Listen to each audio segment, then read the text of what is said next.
Hello मेरे कक्षा 11वीं के विद्यार्थियों, आपका स्वागत है अरिविहान पर। और अरिविहान के इस YouTube चैनल पर मैं आपका प्यारा टीचर, आपका बायोलॉजी शिक्षक अंकुश चौहान, और प्यार से मुझे बच्चे बोलते हैं प्यारे अंशु भैया।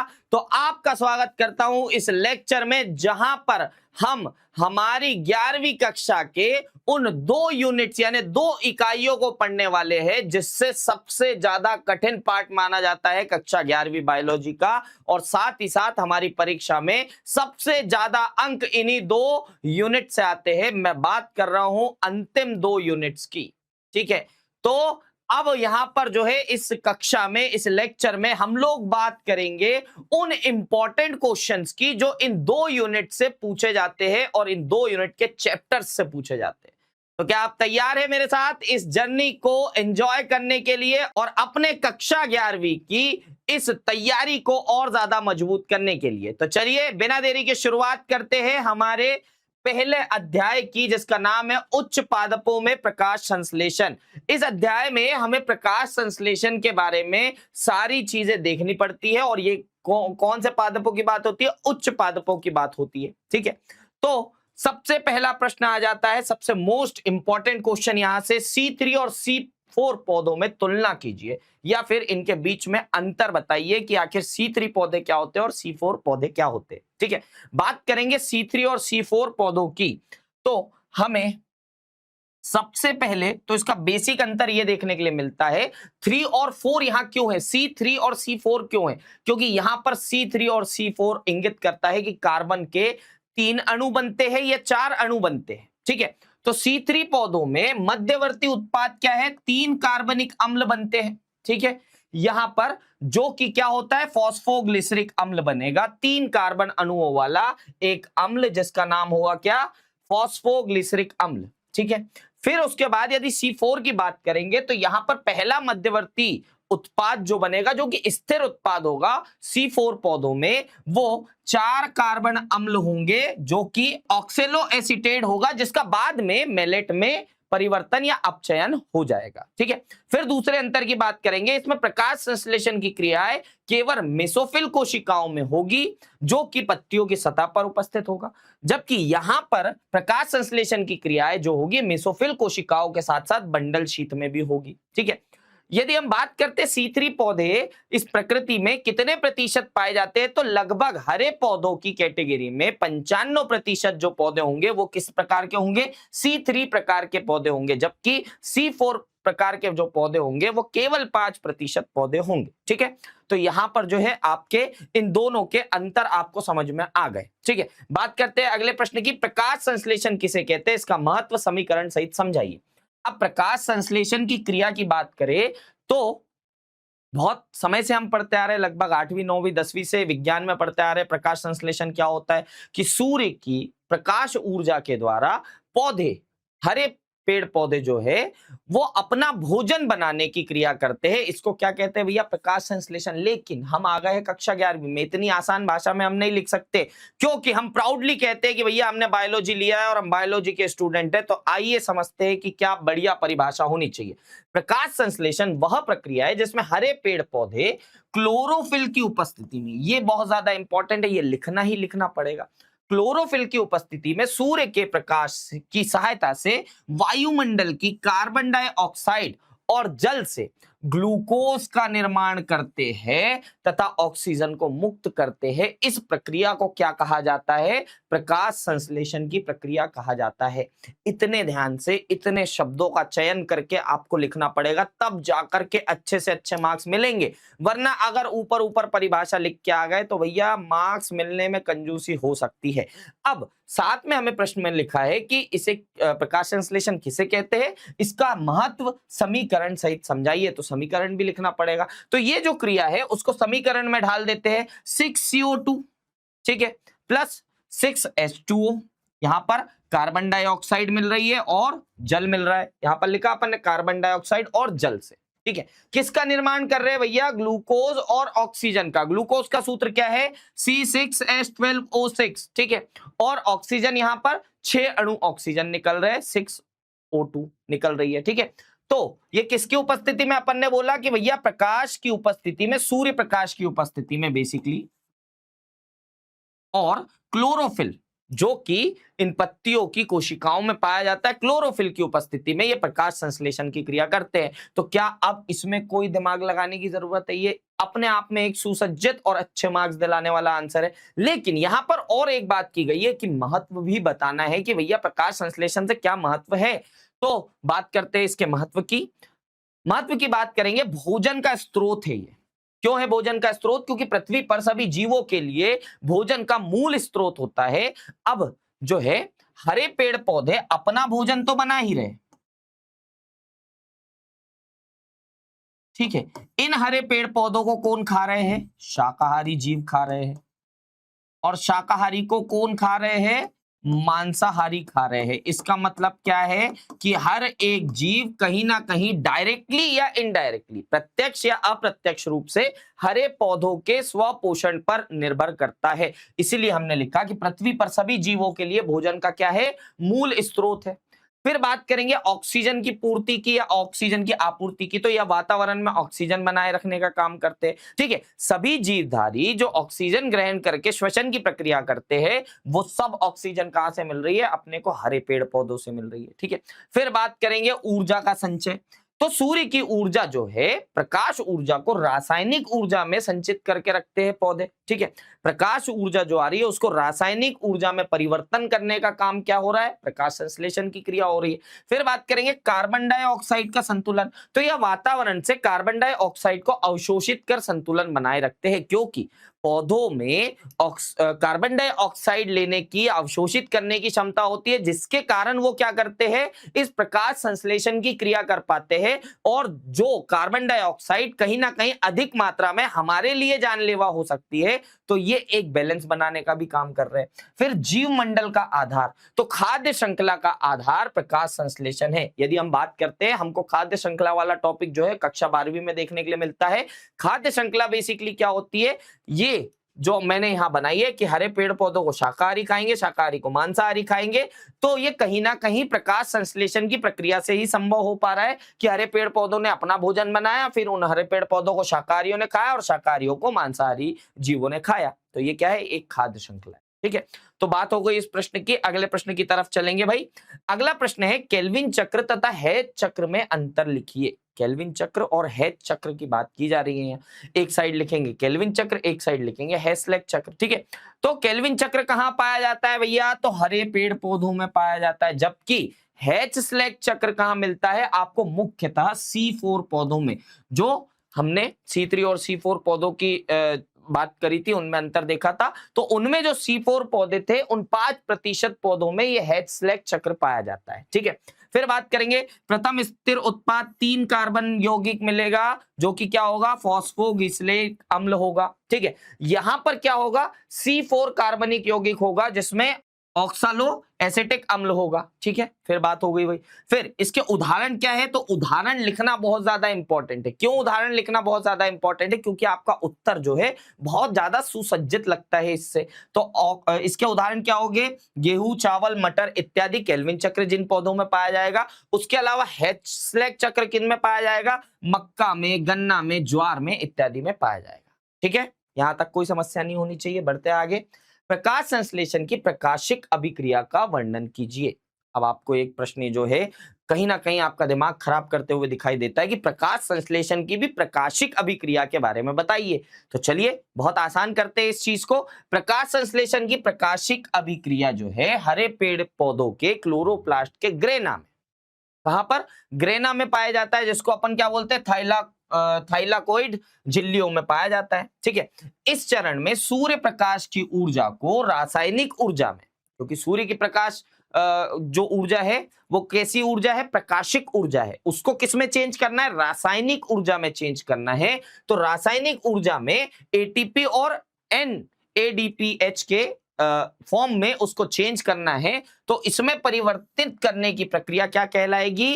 प्रकाश संश्लेषण की प्रकाशिक अभिक्रिया। कुल मिलाकर के इस चीज का एक मतलब है, प्रकाशिक अभिक्रिया क्या हो रही है कि सूर्य का जो प्रकाश आ रहा है वो कैसी है? प्रकाशिक ऊर्जा है। उसको रासायनिक ऊर्जा में परिवर्तित करना, C6H12O6 बनाना यानी ग्लूकोज बनाने की प्रक्रिया मुख्यतः क्या कहलाएगी? प्रकाशिक अभिक्रिया कहलाएगी। और ये क्या है भैया? आपके यदि हम बात करें तो ये कहाँ होगी? ग्रेना में होगी। ठीक है, कहाँ होगी?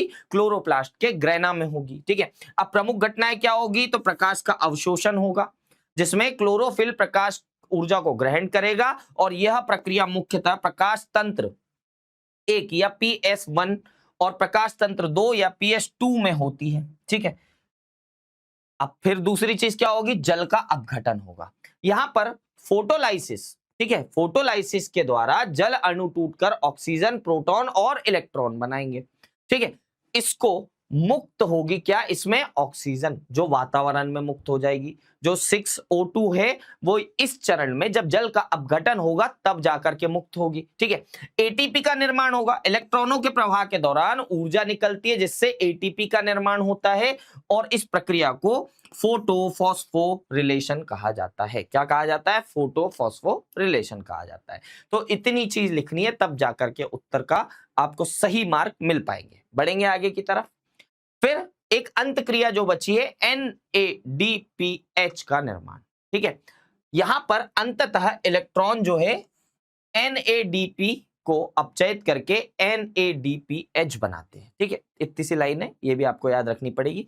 फिर अगले प्रश्न की तरफ चलेंगे, और अगले प्रश्न आ जाते हैं हमारे अगले अध्याय से, जिसका नाम है पादप में श्वसन। ठीक है, श्वसन की बात करेंगे कि इन पादपों में किस प्रकार का श्वसन होता है, किस तरह से श्वसन होता है, कौन कौन सी क्रियाएं होती है, सारी चीजों की। ठीक है, फिर यहां पर आ जाता है पहला जो है आपका अंतर बताइए वाला प्रश्न। ऑक्सी एवं अनॉक्सी श्वसन में अंतर स्पष्ट कीजिए। ऑक्सी श्वसन क्या होगा? यह श्वसन ऑक्सीजन की उपस्थिति में होगा। ठीक है, अनॉक्सी क्या होगा? नाम से समझ में आ रहा है, अनऑक्सी यानी ऑक्सीजन की अनुपस्थिति में होगा। ठीक है, अनुपस्थिति में होगा। फिर बात करेंगे ऑक्सीश्वसन की, तो ऑक्सीकरण के पश्चात कार्बन डाइऑक्साइड एवं जल बनता है, जबकि अनॉक्सीश्वसन में कार्बन डाइऑक्साइड एवं कोई अन्य कार्बनिक अम्ल बनेगा, यहां पर जल नहीं बनेगा। ठीक है, फिर बात करेंगे ऑक्सीश्वसन में, तो ऑक्सीश्वसन में ग्लूकोज का पूर्णतः ऑक्सीकरण होता है, जबकि अनॉक्सीश्वसन में इसमें ग्लूकोज का आंशिक रूप से ऑक्सीकरण होता है। ठीक है, ये बात हो गई। चलिए आगे बढ़ते हैं, अगले प्रश्न की बात करते। किण्वन क्रिया से आप क्या समझते हैं, इसका महत्व भी लिखिए। बहुत बेसिक सा सवाल है, लेकिन बार बार आपकी परीक्षा में पूछा जाने वाला सवाल है।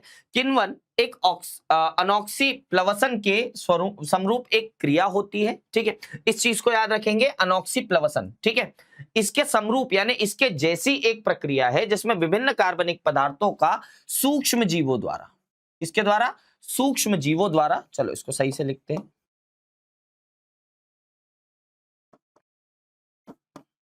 की सक्रियता से विघटन होता है तथा सरल यौगिक बनते हैं। ठीक है, अब एक इसको बहुत प्यार से मैं समझाऊं आपको, क्योंकि ये जो है आगे चल करके आपको कक्षा 12वीं में देखने के लिए मिलेगा। कक्षा 12वीं में एक अध्याय है सूक्ष्म जीवों का महत्व। ठीक है, तो सूक्ष्म जीवों वाले अध्याय में आपको किण्वन की प्रक्रिया से बहुत सारे उत्पाद बनते हुए दिखाई देते हैं। इसका एक बेसिक उदाहरण है शराब का निर्माण, या फिर ब्रेड का निर्माण। अब ये कैसे संभव हो पाता है? ये संभव हो पाता है किण्वन की प्रक्रिया के द्वारा। अभी किण्वन की प्रक्रिया होती क्या है बेसिकली? तो शराब का निर्माण या ब्रेड का निर्माण करने के लिए हम या तो अनाज लेते हैं या तो फलों का रस लेते हैं। ठीक है, अब अनाज या फल के रस में क्या पाया जाता है? प्राकृतिक शर्करा पाई जाती है। क्या पाई जाती है? प्राकृतिक शर्करा पाई जाती है। और इसी शर्करा को तोड़ने का काम कौन करते हैं? इसी शर्करा को अपघटन करने का काम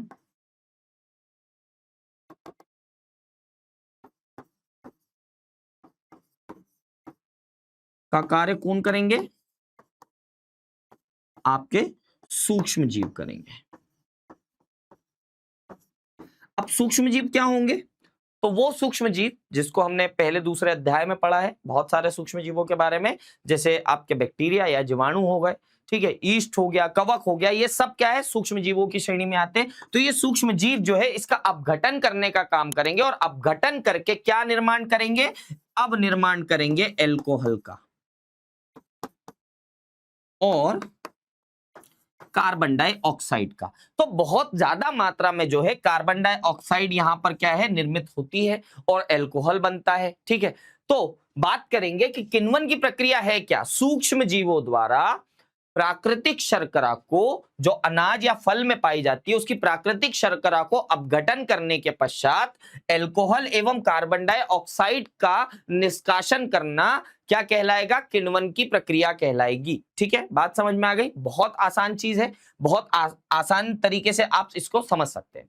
फिर बात आती है ग्लाइकोलिसिस के विभिन्न पदों को समझाइए। ये अपने आप में मोस्ट इंपॉर्टेंट प्रश्न है जो हर साल कभी ना कभी आपकी परीक्षा में देखने के लिए मिलता है।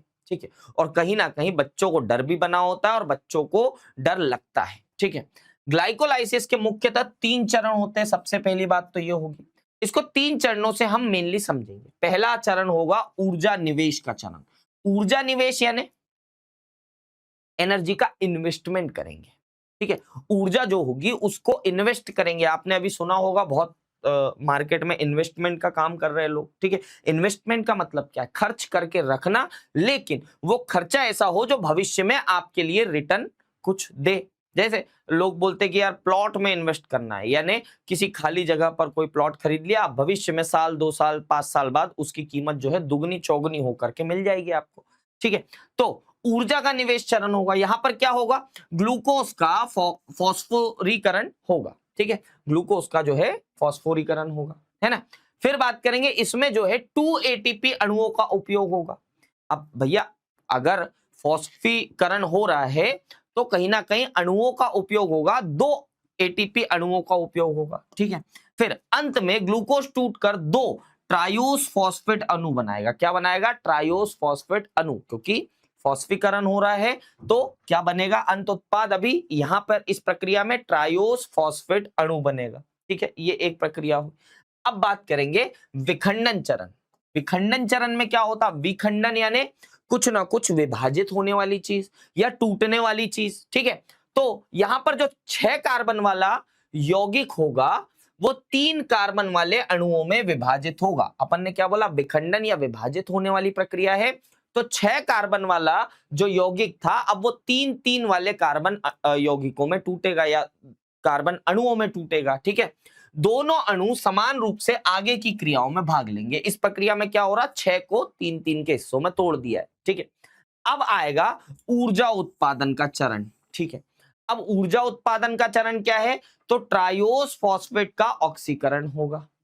जो हमारा पहले चरण में इन्वेस्टमेंट वाले चरण में ट्रायोस फॉस्फेट बना था, अब उसका क्या होगा, ट्रायोस फॉस्फेट का ऑक्सीकरण होगा और इस ऑक्सीकरण के दौरान 4 एटीपी और 2 NADH का निर्माण होगा। 4 क्या बनेंगे, एटीपी बनेंगे और 2 क्या बनेंगे, NADH बनेंगे। ठीक है, ये बात समझ में आ गई। और अंत में 2 पायरुवेट अणु बनेंगे। ठीक है, क्या बनेंगे, 2 पायरुवेट अणु या 2 पायरुवेट अणु बनेंगे। ठीक है, तो ये बहुत बेसिक तरीके से मैं आपको समझाया। ठीक है, बहुत बेसिक तरीके से केवल 3 चरणों में हमने इस पूरी प्रक्रिया को आसानी से समझ लिया। अगर आप इस तरह का उत्तर लिख कर आएंगे तो आपको मार्क मिलने पूरे पक्के हैं। ठीक है, चल फिर बात करेंगे अब शुद्ध लाभ क्या मिलेगा, यहां पर क्या बना ग्लाइकोलाइसिस के इस चरण में, शुद्ध लाभ क्या हुआ। क्योंकि मैंने आपको सबसे पहले चरण में बनाया कि यहां पर जो इन्वेस्टमेंट हो रहा है आगे चल करके उसका रिटर्न कुछ ना कुछ मिलेगा। जैसे हम प्लॉट खरीद रहे हैं तो वो दुगना चौगुना आपको 2-4 साल बाद देगा। तो इस प्रक्रिया में ये जो है रिटर्न हमको क्या मिल रहा है, तो हमको रिटर्न मिल रहा है कुल 2 एटीपी, 4 बने, 2 खर्च हो गए इसमें। ठीक है, 2 NADH मिले और 2 पायरुवेट जो है अणु मिले। ठीक है, तो इतनी चीजें हमको इस ग्लाइकोलाइसिस से अंत में प्राप्त होती है। चल आगे बढ़ेंगे, श्वसन गुणांक परिभाषित कीजिए, वसा के लिए इसका मान क्या होगा। श्वसन गुणांक भी बताना है और इसी प्रश्न के साथ में आपको यह उत्तर भी देना है कि इसका वसा के लिए इसका मान क्या होगा। ठीक है, तो बात करते हैं श्वसन क्रिया में निर्मुक्त कार्बन डाइऑक्साइड गैस के आयतन तथा प्रयुक्त ऑक्सीजन गैस के आयतन के अनुपात को श्वसन गुणांक कहते हैं। ठीक है, इसे RQ से प्रदर्शित किया जाता है। इसको किससे? RQ से प्रदर्शित किया जाता है। ठीक है, वसा के लिए श्वसन गुणांक या सांस गुणांक ये लिख दिया गया है, लेकिन यहां पर क्या होना चाहिए? श्वसन गुणांक क्या होगा?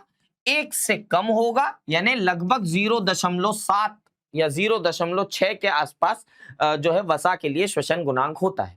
अब इस चीज को समझो, ये श्वसन गुणांक इतना बेसिक चीज है, बच्चे डरते हैं नाम देख के, और भैया क्या लिख देंगे। ठीक है, तो श्वसन गुणांक जो है वो निर्मुक्त कार्बन डाइऑक्साइड, जो श्वसन क्रिया से कार्बन डाइऑक्साइड निकल रही है, उस गैस के आयतन तथा प्रयुक्त ऑक्सीजन गैस जो हमने श्वसन के दौरान ली है, उसके आयतन के अनुपात को क्या कहा जाएगा? श्वसन गुणांक कहा जाएगा। ठीक है, चलो बहुत बढ़िया, आगे बढ़ेंगे। अब आता है भैया ग्लाइकोलाइसिस और क्रेब चक्र में अंतर स्पष्ट कीजिए। दोनों ही डराने वाले सवाल है। क्रेब चक्र अपने आप में एक डरावना सवाल है, ग्लाइकोलाइसिस अपने आप में एक डरावना सवाल है, लेकिन इन दोनों के अंतरों से हमको बहुत आसानी से ये चीजें समझ में आ जाएगी। चलो, ग्लाइकोलाइसिस यह क्रिया ऑक्सी एवं अनॉक्सी दोनों ही प्रकार के श्वसन में हो जाती है। ठीक है, उसके बाद क्रेब चक्र जो है वो केवल ऑक्सी श्वसन में ही संभव हो पाता है। ठीक है, केवल ऑक्सी श्वसन में होगा। फिर बात करेंगे ग्लाइकोलाइसिस, इस क्रिया में ऑक्सीजन की आवश्यकता नहीं होगी। ठीक है, ग्लाइकोलाइसिस ऐसी प्रक्रिया है जिसमें ऑक्सीजन की आवश्यकता नहीं होती। यहां पर जो है कार्बन डाइऑक्साइड 6 अणुओं वाला कार्बन डाइऑक्साइड 3-3 अणुओं में टूट जाता है, लेकिन क्रेब चक्र में जो है ऑक्सीजन की आवश्यकता होती है, क्योंकि इसीलिए ऑक्सी श्वसन के दौरान ही हो पाता है जहां पर ऑक्सीजन की उपस्थिति होती है। ठीक है, फिर बात करेंगे ग्लाइकोलाइसिस होता कहां है, तो ग्लाइकोलाइसिस आपका कोशिका द्रव में संपन्न होता है, जबकि क्रेब चक्र जो है वो माइटोकॉन्ड्रिया में माइटोकॉन्ड्रियल मैट्रिक्स के अंदर संपन्न होता है। ठीक है, तो ये दोनों में बहुत बेसिक अंतर है। आप एक जो है चुटकी भर के समय में इसको याद कर सकते हो। ठीक है, चलो आगे बढ़ेंगे। अब आ जाता है पादप वृद्धि एवं परिवर्धन वाला अध्याय। पादप वृद्धि और परिवर्धन में हमको क्या देखना है? पादपों की वृद्धि कैसे होगी, इसमें कौन कौन सी प्रक्रियाएं होगी, इसमें कौन कौन से हार्मोन्स की आवश्यकता पड़ेगी, कौन कौन से एंजाइम्स इसमें भाग लेंगे, और बहुत सारी प्रक्रियाओं को समझेंगे। ठीक है, चलिए बात करते हैं एब्सिसिक एसिड को तनाव हार्मोन क्यों कहा जाता है, या तनाव हार्मोन कहा जाता है क्यों, और ये एब्सिसिक एसिड को तनाव हार्मोन किसके रिस्पेक्ट में बोला जाता है? पौधों के लिए। ठीक है, पौधों में एब्सिसिक एसिड जो है वो तनाव हार्मोन का काम करता है। क्यों, ये सवाल आपसे पूछा गया है। तो चलो, एब्सिसिक एसिड या जिसको ABA भी लिखा जाता है को तनाव हार्मोन इसलिए कहा जाता है क्योंकि यह पौधों में प्रतिकूल परिस्थितियों में, यानी उन पौधों की तनावपूर्ण परिस्थितियों में सक्रिय होता है और पौधे की रक्षा करता है। इसलिए इसको क्या कहा जाता है? तनाव हार्मोन कहा जाता है।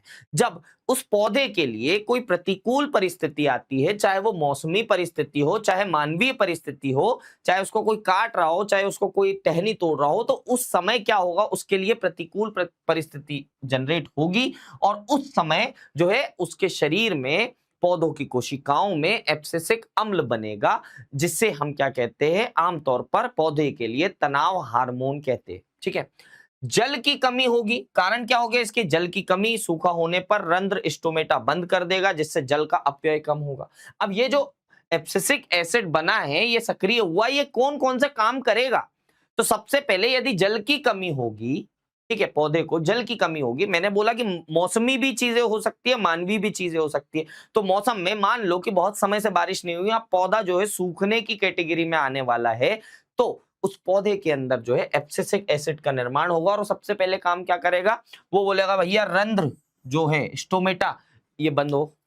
क्यों? क्योंकि तुम जब तक खुले रहोगे तो जो है जल का अपघटन किसके, या जल का अपव्यय किसमें होगा? वाष्पीकरण के तौर पे होगा। तो ये सबसे पहले रंध्रों को बंद करवाएगा, और जिससे जल का अपव्यय जो है वो कम होगा। ठीक है, उसके बाद बीजों में निष्क्रियता या डोरमेंसी, ठीक है, बीजों की जो निष्क्रियता है उसको बना के रखेगा, ताकि ये समय आने, अनुकूल परिस्थितियों में आने के बाद ही ये क्या है? परिपक्व एक पौधे में बदल पाएगी। ठीक है, पौधे की वृद्धि को रोककर ऊर्जा की बचत करेगा। अब देखो, वृद्धि करने के लिए नई टहनियां या नए पौधे या नए पत्तियां उगाने के लिए कहीं ना कहीं पौधों को बहुत सारी ऊर्जा की आवश्यकता होती है, तो ये उस वृद्धि को रोक देगा, ठीक है, या उसको स्लो कर देगा। पूरी तरह से बंद नहीं होगी, लेकिन ये वृद्धि जो है स्लो हो जाएगी, नई चीजें बहुत आराम आराम से निकलेगी, तो उससे क्या होगा कि ऊर्जा की खपत कम होगी, ठीक है। फिर बात करेंगे, ठंड, लवणीयता आदि तनाव की स्थिति में संरक्षण प्रदान करेगा। तो इन चीजों में भी ये संरक्षण प्रदान करता है, इसीलिए जो है एब्सिसिक अम्ल को पौधों के लिए तनाव हार्मोन कहा जाता है, ठीक है। चलिए अब आगे बढ़ते हैं भाई, आगे बढ़ेंगे। पादपों में वृद्धि वक्र का ग्राफ बनाइए। पादपों में वृद्धि वक्र का ग्राफ बनाइए। अब बेसिक सा ग्राफ है, बहुत आसानी से समझा जा सकता है कि ये है आपका समय टोटल, और ये है अंगों का आकार या उसका भार, ठीक है। अब इसके अंग कौन से होंगे? टहनियां, पत्तियां, कलियां, फूल। अगर पुष्पी पादप हुए तो पुष्प, यदि नहीं हुए तो और अन्य जो अंग होंगे, तो उनका आकार या भार निश्चित करेगा, ठीक है। और ये कैसे बढ़ते जाएगा? ये बढ़ते जाएगा पहले तो बहुत तेजी से, लेकिन एक समय आने पर ये क्या होगा, अब जो है स्थिरांक की तरफ बढ़ेगा, यानी एक जैसा होने लगेगा। आपने देखा होगा कि पौधे जो है एक समय पर, अगर हम बात करें आम के पौधे की या आम के पेड़ की, तो जब नया पौधा होता है वो बहुत जल्दी जल्दी तेजी से बड़ा होता है, लेकिन बड़ा होने के बाद जो है वो अब आजू बाजू धीरे धीरे अपनी टहनियां वगैरह बढ़ाएगा, वो एकदम से और उससे बड़ा नहीं होगा। इनकी एक लिमिट होगी, हर एक पौधे की अपनी अपनी एक लिमिट है कि वो इससे बड़ा नहीं हो सकता। कुछ झाड़ियां है जो कमर तक ही आ सकती है, उससे ज्यादा बड़ी नहीं हो सकती, वो पेड़ नहीं बन सकती, इसलिए उनका नाम झाड़ियां रखा है। तो पौधों का जो समय के साथ साथ है, एक जब तक वो बीज निर्माण की प्रक्रिया से लेकर के एक पूरा युवा अवस्था, अपनी युवा अवस्था तक या एक मैच्योर अवस्था तक नहीं पहुंच जाएंगे, तो ये बहुत ज्यादा तेजी से होगा। और फिर जब वो अपनी पूरी परिपक्वता को ग्रहण कर लेंगे, तो फिर ये जो प्रक्रिया है वो स्थिर हो जाएगी और एक स्थिरांक के साथ धीरे धीरे चलती रहेगी। ऐसा वक्र बनाना है, बहुत आसानी से बन सकता है भैया, ठीक है, इसमें कोई दिमाग लगाने वाली बात नहीं है। चलो आगे बढ़ेंगे। ऑक्सीन एवं जिब्रेलिन तथा साइटोकाइनिन के कार्य लिखिए। अब ये जो तीनों हैं, इनके कार्य हमको पूछा गया है कि पौधों में ये कौन कौन से कार्य करते हैं, ठीक है। तो पहली बात करेंगे ऑक्सीन की। ऑक्सीन क्या काम कर रहा है भैया? कोशिका की लंबाई में वृद्धि को प्रोत्साहित करता है। कोशिका की लंबाई को बढ़ाने का काम क्या करेगा? ऑक्सीन करेगा। फिर शीर्ष प्रभुत्व या एपिकल डोमिनेंस बनाए रखता है, ये शीर्ष की तरफ पौधों को बढ़ाने में उत्प्रेरित करता है। फिर जड़ निर्माण में सहायता करता है। जड़ का जब निर्माण, जब वो बीज अवस्था में होता है, तो दो चीजें निकलती है, एक प्रांकुर निकलता है जो तना, पत्तियां इत्यादि बनाएगा, ऊपर के भाग बनाएगा। एक निकलता है मूलांकुर, जो कि क्या बनाएगा? जमीन के अंदर क्या बनाएगा? जड़ निर्माण करेगा। और उस समय में ऑक्सीजन, माफ कीजिएगा, ऑक्सीन जो है, ऑक्सीन क्या काम करेगा? जड़ के निर्माण में, प्रक्रिया में इसकी सहायता करेगा पौधे की, ठीक है। फिर फल के विकास में भी सहायता करता है। फल को परिपक्व करने में या फल को पकाने में ऑक्सीन का सबसे महत्वपूर्ण योगदान होता है, ठीक है। फिर बात करेंगे अपन किसकी? जिब्रेलिन की। जिब्रेलिन क्या काम करता है?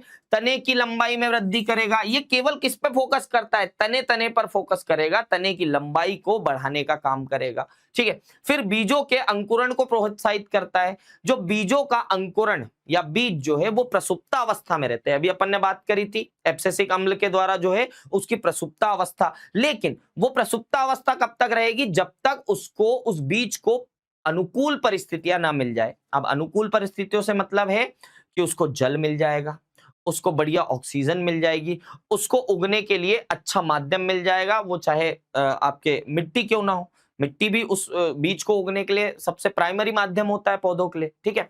तो जब उसको सही से एक अच्छा माध्यम, जल और ऑक्सीजन मिल जाएगी, तो बीजों के अंकुरण को ये प्रोत्साहित करने का काम करेगा, ठीक है। फिर फल के आकार को बढ़ाने का काम करता है। फल का जो आकार है उसको बढ़ाने का काम करेगा।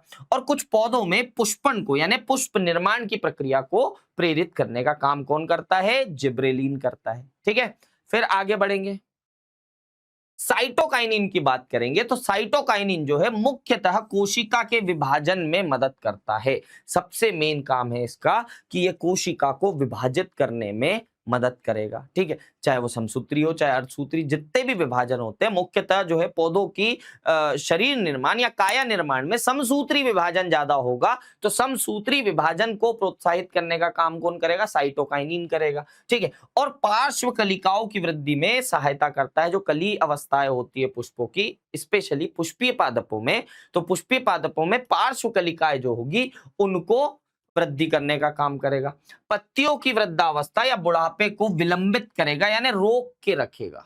ठीक है, पत्तियां मैच्योर होने के बाद एक समय के बाद वो सूखने लगती है, तो इसके बुढ़ापे को या वृद्धावस्था को रोकने का या विलंबित करने का काम करेगा। ठीक है, चलिए आगे बढ़ते हैं। अब आ जाता है श्वसन और गैसों का विनिमय। ठीक है, श्वसन और गैसों का विनिमय, अब ये किस में देखेंगे अपन? तो ये अध्याय जो आ जाते हैं अपने पास में श्वसन एवं गैसों के विनिमय से आने वाले इंपॉर्टेंट चैप्टर्स को, इंपॉर्टेंट क्वेश्चंस को देखेंगे। ठीक है, बात करते हैं विभेदन, अविभेदन तथा पुनर्विभेदन की व्याख्या कीजिए। ठीक है, तो विभेदन क्या होता है, जिसको इंग्लिश में डिफरेंशिएशन बोलते हैं। विभेदन वह प्रक्रिया है जिसमें अविकसित या असामान्य कोशिकाएं विशेष संरचना और कार्य वाली परिपक्व कोशिकाओं में बदल जाती है। बहुत बेसिक सी चीज है।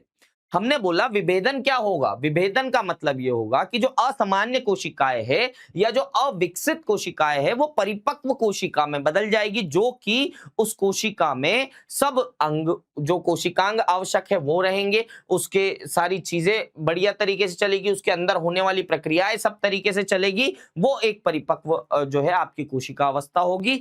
तो विभेदन यानी जो अपरिपक्व कोशिकाओं से परिपक्व कोशिकाओं में बदलना। ठीक है, उदाहरण क्या है? विभज्योतक ऊतक की कोशिकाएं स्थायी ऊतकों में बदल जाती है। ठीक है, फिर बात करेंगे अविभेदन या डी डिफरेंशिएशन। ठीक है, अब अविभेदन का मतलब क्या होता है? अविभेदन वह प्रक्रिया है जिसमें परिपक्व कोशिकाएं अपनी विशेषता खोकर पुनः विभाजित करने की जो है विभाजन की क्षमता को प्राप्त कर लेती है। अब एक समय आता है कि वो कोशिकाएं भी मातृ कोशिका बन जाती है, यानी मदर सेल बन जाती है, और अन्य आने वाली अपनी अगली पीढ़ी या संतति कोशिकाओं को निर्माण करने की प्रक्रिया चालू कर देती है, जिसको समसूत्री या अर्धसूत्री विभाजन के द्वारा हो पाता है। तो अविभेदन में वह जो है परिपक्व कोशिकाएं अपनी विशेषता को खोकर, या जो भी वो काम कर रही थी, जैसे मान लो कि कोई कोशिका थी जो कहीं ना कहीं किसी आपके किसी अंग के निर्माण में कार्य कर रही थी, लेकिन अब वो अपने उस विशेष काम को छोड़ करके क्या करेगी? पुनः विभाजन करने की क्षमता को पुनः चालू करेगी या विभाजन करने की प्रक्रिया को शुरू करेगी। ये क्या कहलाएगा? अविभेदन। ठीक है, उदाहरण क्या है? कुछ स्थायी ऊतक पुनः विभज्योतक बन जाते हैं। ठीक है, और विभज्योतक बन के नए ऊतकों का निर्माण करते हैं। ठीक है, चलिए अगले प्रश्न की बात करते हैं, माफ कीजिएगा, अगले अपने मेन टॉपिक की बात करते हैं प्रश्न से। पुनर्विभेदन। अब पुनर्विभेदन नाम से समझो, पुनर्विभेदन का मतलब क्या है? पुनर्विभेदन वह प्रक्रिया है जिसमें अविभेदन कोशिकाएं पुनः विशेष कार्य करने वाली कोशिकाओं में परिवर्तित हो जाती है। देखो कितना वहीं के वहीं घूमना है चीजों में। क्या है? जो अविभेदित कोशिकाएं थी, जो कि इस प्रक्रिया के दौरान बनी थी भैया, अविभेदन के द्वारा बनी थी। ठीक है, कुछ स्थायी ऊतक थे, पहले तो जो थे एमिच्योर कोशिकाएं या अपरिपक्व कोशिकाएं जो थी वो परिपक्व कोशिकाओं में बदली। ठीक है, फिर वो परिपक्व कोशिकाएं अपना काम करने के बाद अब वो संतति कोशिकाएं बनाने के लिए प्रेरित हुई, तो इस प्रक्रिया को बोल दिया अविभेदन। जिसमें क्या है, जैसे उदाहरण के तौर पर यदि हम बात करें तो स्थायी ऊतक थे, अब वो विभज्योतक बन गए, यानी आगे और नए विभज्योतक को बनाने की प्रक्रिया करेंगे। अब पुनर्विभेदन में क्या होता है? जो अविभेदित कोशिकाएं थी, जो वो विभज्योतक ऊतक थे, वो पुनः विशेष कार्य करने वाली कोशिकाओं में परिवर्तित हो जाएंगे। ठीक है, उदाहरण के लिए अविभेदित कोशिकाएं फिर से स्थायी ऊतकों का निर्माण करना चालू कर देगी। तो ये तीनों हैं और बहुत बेसिक से मतलब है इनके, और बेसिक से अंतर है इन तीनों में, लेकिन ये सवाल बहुत तगड़ा है। ठीक है, बात करते हैं अगली प्रक्रिया की। जैव क्षमता को परिभाषित करते हुए उसका महत्व बताइए। जैव क्षमता क्या होती है? चलो बात करते हैं। जीवन की वह क्षमता, वह अधिकतम वायु की मात्रा जिससे कोई व्यक्ति गहरी श्वास लेने के बाद पूरी शक्ति से बाहर निकाल सकता है, मतलब तो पूरी ताकत से बाहर निकालने की प्रक्रिया। ठीक है, यह ज्वारीय आयतन प्लस पूरक श्वसन प्लस अपूरक श्वसन आयतन के योग के बराबर होगी। ठीक है, महत्व क्या होगा इस कार्य का, इस प्रणाली का महत्व क्या होगा? यह फेफड़ों की कार्य क्षमता को दर्शाती है, कितना वो व्यक्ति ऑक्सीजन ग्रहण कर सकता है और कितना उस ऑक्सीजन को माफ कीजिएगा कार्बन डाइऑक्साइड को बाहर निकाल सकता है। ठीक है, खिलाड़ियों और स्वस्थ व्यक्तियों में जीवन क्षमता अधिक होती है। क्यों अधिक होती है? क्योंकि उनके फेफड़ों की जो कार्य प्रणाली होती है भागने, दौड़ने और मेहनत करने के कारण जो है वो अच्छी परिपक्व हो जाती है, जिसमें उनकी जो हम कह सकते हैं श्वास लेने की आयतन और श्वास छोड़ने का आयतन अधिक होता है सामान्य व्यक्तियों से। फिर श्वसन रोगों की जांच में सहायता होती है और शरीर को पर्याप्त ऑक्सीजन उपलब्ध कराने में महत्वपूर्ण भूमिका निभाती है। ठीक है, हमारा कहीं ना कहीं जो हमारे पूर्वजों ने, सनातनियों ने जो है बहुत सारी चीजें, योग, प्राणायाम, ठीक है, ये सब चीजें बनाई है, ये कहीं ना कहीं जैव क्षमता के आधार के हिसाब से बनाई है। हमें नहीं पता था, लेकिन उन लोगों को ये पता था कि ये सारी चीजें जो है ऑक्सीजन लेने और कार्बन डाइऑक्साइड को छोड़ने की प्रक्रिया होगी। ठीक है, चलिए आगे बात करते हैं। श्वासोच्छ्वास की कार्यकी का वर्णन कीजिए। श्वासोच्छ्वास क्या होता है? कुल मिलाकर के इसको कहा जाता है ब्रीदिंग। ठीक है, क्या कहा जाता है? ब्रीदिंग। श्वासोच्छ्वास जो है, नाम बहुत ज्यादा बड़ा और खतरनाक सा लगता है, लेकिन इतना है नहीं। श्वासोच्छ्वास की कार्य की जो है मैकेनिज्म ऑफ ब्रीदिंग जो है, वह प्रक्रिया है जिसके द्वारा शरीर ऑक्सीजन को अंदर लेता है, ठीक है, जिसको श्वास कहा जाता है, और कार्बन डाइऑक्साइड को बाहर निकालता है, जिसको उच्छ्वास कहा जाता है। ठीक है, श्वास और उच्छ्वास। श्वास लेना मतलब ऑक्सीजन को अंदर लेना, और उच्छ्वास मतलब कार्बन डाइऑक्साइड को बाहर छोड़ने की प्रक्रिया। यह प्रक्रिया मुख्यतः फेफड़ों और श्वसन मांसपेशियों द्वारा संपन्न होती है। ठीक है, इसे क्या कहा जाता है? श्वासोच्छ्वास की प्रक्रिया।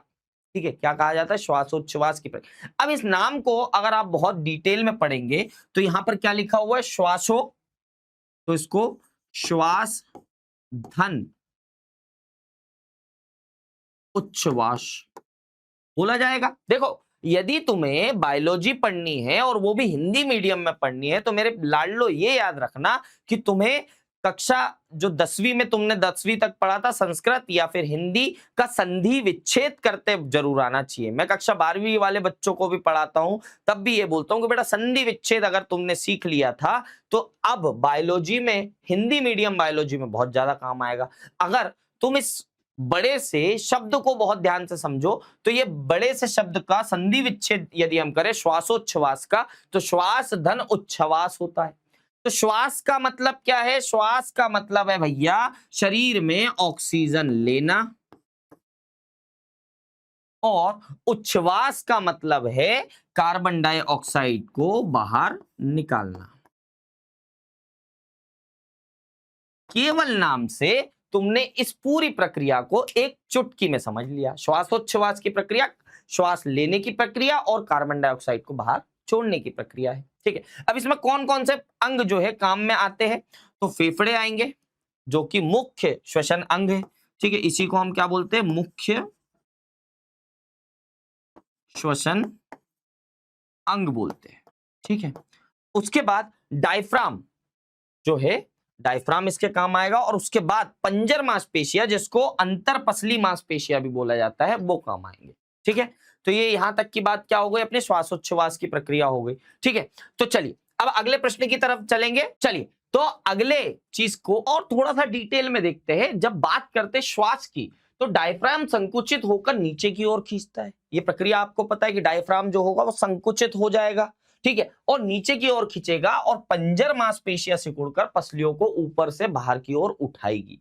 ठीक है, इससे वक्ष गुहा का जो है आयतन बढ़ेगा और अंदर का वायुदाब कम होगा, और वायुदाब कम होने से कम दबाव के कारण वायु बाहर से फेफड़ों के लिए अंदर की ओर जाएगी, जिससे क्या होगा? बाहर की जो ऑक्सीजन है वो अंदर जाएगी। ठीक है, अब फिर उच्छ्वास की परिभाषा या इसकी प्रक्रिया को कैसे लिखेंगे?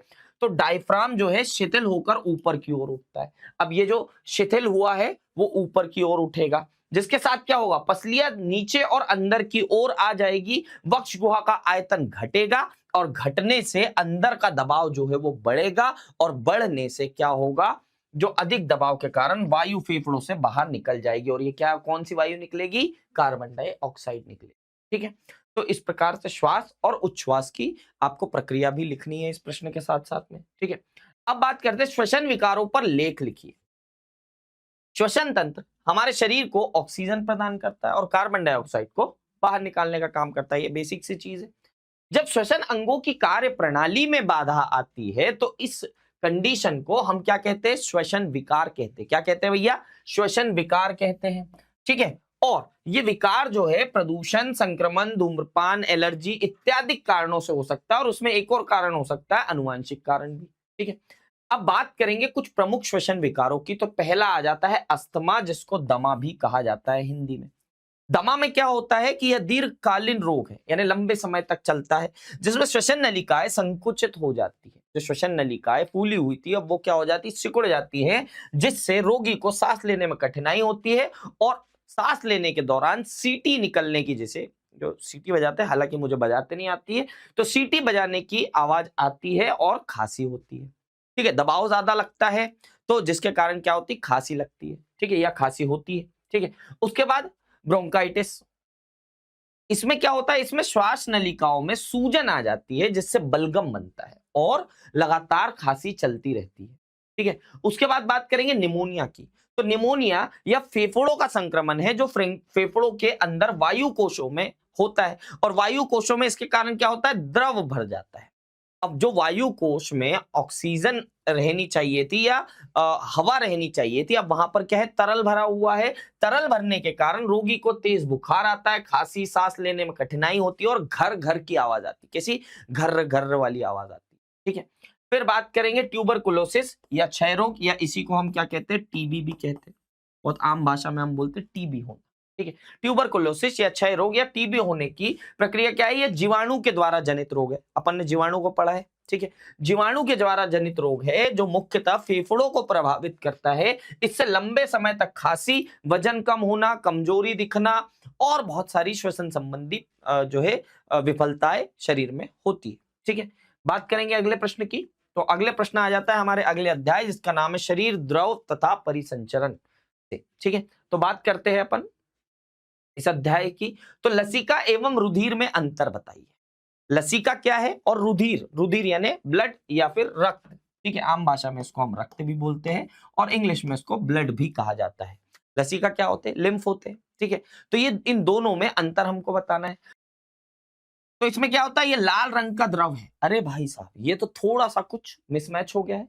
जहां पर रुधिर होना था वहां लसिका है, और जहां लसिका होना था वहां रुधिर हो गया है। तो चलो पहले इसको शॉर्ट करें, और उसके बाद फिर इस प्रश्न का उत्तर देखते हैं। चलिए भैया, तो बात करते हैं पहले करेक्ट करने की, वरना तुम लोग चिल्लाओगे कि ये अंकुश सर ये क्या कर दिया आपने, ये तो इधर से उधर हो गया काम। चलो आओ, तो इसको समझते हैं। इसको भी मिटाना पड़ेगा भैया, और लिखना पड़ेगा यहाँ पर, इनको चेंज करके यहाँ पर लिखेंगे क्या अपन, यहाँ लिखेंगे रक्त। क्या लिखेंगे, रक्त लिखेंगे, या रुधिर लिखेंगे, और यहां पर क्या लिखेंगे, लसिका। ठीक है, अब तो कोई गड़बड़ नहीं है। तो रक्त क्या होता है, आमतौर पर लाल रंग का होता है। ठीक है, जबकि लसिका जो है हल्के पीले रंग, या फिर मैं ये कह सकता हूं कि हल्के सफेद से पीले की ओर के कलर की होती है। इसका कोई एकदम कलर डिफाइन नहीं होता। ठीक है, फिर बात करेंगे, इसमें लाल रक्त कणिकाएं, श्वेत रक्त कणिकाएं तथा प्लेटलेट्स उपस्थित होती है। अगर शॉर्ट फॉर्म में बोले तो आरबीसी और डब्ल्यूबीसी और प्लेटलेट्स पाई जाती है। जबकि लसिकाओं में क्या होता है, केवल डब्ल्यूबीसी यानी श्वेत रक्त कणिकाएं होती है, लाल रक्त कणिकाएं और प्लेटलेट्स नहीं होते। ठीक है, फिर बात करेंगे कि इन रक्त के अंदर या रुधिर के अंदर जो है हीमोग्लोबिन नाम का पदार्थ पाया जाता है, जबकि लसिका में हीमोग्लोबिन नहीं पाया जाता। ठीक है, और इसका लाल रंग क्यों है, इसका लाल रंग डब्ल्यूबीसी और उसमें उपस्थित हीमोग्लोबिन के कारण हो रहा है। ठीक है, चलिए अगले प्रश्न की बात करेंगे। ईसीजी पर संक्षिप्त व्याख्या कीजिए। ईसीजी क्या होता है, चलो बात करते हैं। हृदय स्पंदन की प्रेरणाओं के प्रसार के उत्पन्न, हृदय स्पंदन मतलब दिल के धड़कने की, ठीक है, धड़कता होगा दिल किसी किसी के लिए, किसके लिए धड़कता है? खुद के लिए धड़कता है, ठीक है। फालतू की बात नहीं होना, कवि नहीं बनना है और किसी भी प्रकार का ये नहीं सोचना है कि मेरा दिल उसके लिए धड़कता है ना, दिल धड़कता है केवल आपके लिए। दिल कैसे धड़क रहा है? दिल जो है हृदय का स्पंदन की प्रक्रिया होगी, इसके प्रेरणाओं के प्रसार से उत्पन्न जो विभव होगा, विद्युत विभव होगा, उसके अभिलेखन को विद्युत हृदय लेखन या ईसीजी कहते हैं, ठीक है, जिसको इलेक्ट्रो कार्डियोग्राम कहा जाता है, जिसको शॉर्ट फॉर्म में हम ईसीजी लिख देते हैं, ठीक है। बात करते हैं कि हृदय के स्पंदन से निकलने वाले विद्युत विभव को एक अभिलेख के तौर पर प्राप्त करना, किसी स्क्रीन पर प्राप्त करना, किसी कागज पे प्राप्त करना, क्या कहलाएगा? आपका ईसीजी कहलाएगा, ठीक है। फिर बात करेंगे, एक मानक ईसीजी 5 तरंगों का बना होता है। कौन कौन सी तरंगे होगी? पी, क्यू, आर, एस और T. P, Q, R, S और टी तरंगे हम देखते हैं। अब इनमें पी क्या है, आर क्या है, एस क्या है, टी क्या है, ये इन सब चीजों को समझते हैं। तो पी तरंग जो होगी वो पी तरंग क्या दिखाएगी, क्या दर्शाएगी? तो पी तरंग जो है आलिंद के निध्रुवन को निरूपित करती है, अर्थात यह दोनों आलिंदों के संकुचन को प्रदर्शित करती है। जो आलिंद जो होंगे वो संकुचन को प्रदर्शित करेगी, ठीक है। क्यू, आर, एस जो है ये तीनों सम्मिश्रित निलय के निध्रुवन को निरूपित करते हैं। क्यू, आर और एस जो है वो निलय के संकुचनों को दिखाएंगे, ठीक है। टी तरंग क्या दिखाएगी? तो टी तरंग जो है निलय के संकुचन की समाप्ति तथा इसके क्रमिक अनुशिथिलन को निरूपित करेगी, जबकि पी और क्यू जो है अंतराल आलिंदीय प्रकुंचन को प्रदर्शित करती है, जबकि आर, एस और एस टी जो है अंतराल निलयी प्रकुंचन को जो है दर्शाने का काम करती है, ठीक है। एक दो बार जब आप पढ़ोगे तो अपने आप ये आपके दिमाग में आ जाएगा। आसान चीज है, P, Q, R, S, T पे थोड़ा सा ऐसा दिमाग कहीं ना कहीं घूमेगा, लेकिन आसानी से समझ में आने वाला उत्तर है, ठीक है। चलो अगली की बात करते हैं। मनुष्य के हृदय चक्र को समझाइए। कुल मिलाकर के दिल धड़कने की प्रक्रिया को समझाना, ठीक है। हृदय चक्र क्या होता है? जो हृदय का संकुचन और जो उसकी साधारण शिथिलन अवस्था है उसकी बात की जा रही है। तो हृदय चक्र वह क्रमिक प्रक्रिया है जिसमें हृदय के एक पूर्ण संकुचन या सिस्टोल और शिथिलन यानी डायस्टोल के दौरान रक्त का प्रवाह होता है। हृदय चक्र लगभग 0.8 सेकंड का होता है। एक चक्र जो है वो लगभग 0.8 0.9 सेकेंडों में पूरा होता है, ठीक है। तो हृदय के चक्र के मुख्य चरण कौन कौन से होंगे? सबसे पहला होगा आलिंद सिस्टोल, ठीक है। आलिंद सिस्टोल बोला जाता है, या हम कह सकते हैं कि आलिंदों का संकुचन, ठीक है। तो आलिंदों का संकुचन कैसे होगा? दोनों आलिंद, आपको पता बाया और दाया आलिंद पाया जाता है, तो ऊपरी कक्ष में संकुचित होते हैं और रक्त निलयों के निचले कक्ष में पहुंच जाता है। जैसे आलिंद जो है ऊपरी भाग वो संकुचित होगा तो ये पूरा रक्त कहां आ जाएगा? निलय के अंदर आ जाएगा, ठीक है।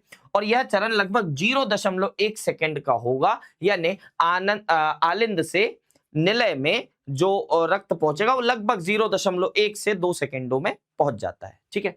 फिर बात करेंगे निलय सिस्टोल या इसका संकुचन, निलय का संकुचन।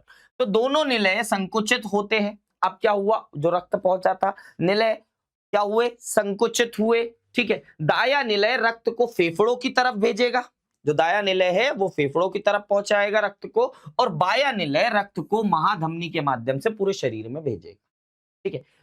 आपको पता होना चाहिए कि जो फेफड़ों से कनेक्टेड निलय कौन सा है? आपका दाया निलय है, जबकि बाया निलय जो है रक्त की महाधमनी से कनेक्ट होगा। तो दाया निलय पहुंचाएगा ब्लड को फेफड़ों में, जबकि बाया निलय पहुंचाएगा महाधमनी में, ठीक है। यह चरण लगभग 0.3 सेकंड का होगा, ठीक है। फिर बात करेंगे पूर्ण विश्राम अवस्था की या कंप्लीट डायस्टोल की, ठीक है। बात करते हैं इसकी, तो पूर्ण विश्राम अवस्था कब होगी? जब आलिंद और निलय दोनों शिथिल होंगे, संकुचित नहीं। संकुचन में इन्होंने अपना अपना ब्लड इधर उधर पहुंचा दिया, अब ये वापस अपनी शेप में आएंगे और ये दोनों एक साथ जो है लगभग पूर्ण अवस्था में आ जाएंगे अपनी, ठीक है। हृदय में फिर क्या होगा? पुनः रक्त भरेगा। फिर जैसे ही उनमें ये फूल गया हृदय तो जगह बन गई, अब जो है रक्त पुनः वापस आया, ठीक है। और यह लगभग 0.4 सेकंड में होता है, और ऐसे टोटल करके हम इसको लगभग 0.8 और 9 सेकंड की प्रक्रिया मानते हैं, ठीक है, चलिए बात करते हैं रक्त समूह क्या है, इसके विभिन्न प्रकार लिखिए। अब रक्त समूह क्या होते हैं भैया? ब्लड ग्रुप जिसको बोला जाता है। तो रक्त समूह लाल रक्त कणिकाओं की सतह पर उपस्थित प्रतिजन पर निर्भर करता है। प्रतिजन यानी एंटीजन, ठीक है। क्या है? लाल माफ कीजिएगा, रक्त समूह लाल रक्त कणिकाओं की जो है सतह पर उपस्थित प्रतिजन या एंटीजन पर निर्भर करता है। इसको हम क्या कहते हैं भैया? आरबीसी कहते हैं, ठीक है। प्रतिजन दो प्रकार के होते हैं, ए और बी, ठीक है। दो प्रकार के प्रतिजन पाए जाते हैं शरीर में, रक्त में, ए एंटीजन और बी एंटीजन, ठीक है। रक्त के प्लाज्मा में रक्त कोशिकाओं में अभिश्लेष्म या जो है संबंधित प्रतिरक्षी पाए जाते हैं, दो प्रकार के होते हैं, ए रोधी या एंटी ए और बी रोधी जिसको एंटी बी बोलते हैं, ठीक है। प्रतिजन एवं प्रतिरक्षी की उपस्थिति के आधार पर मानव रक्त को निम्न 4 समूहों में वर्गीकृत किया जा सकता है। पहला समूह आता है ए ब्लड ग्रुप या ए रक्त समूह, ठीक है। इस रक्त समूह में रक्त की आरबीसी में प्रतिजन ए तथा प्लाज्मा में क्या होना चाहिए? एंटी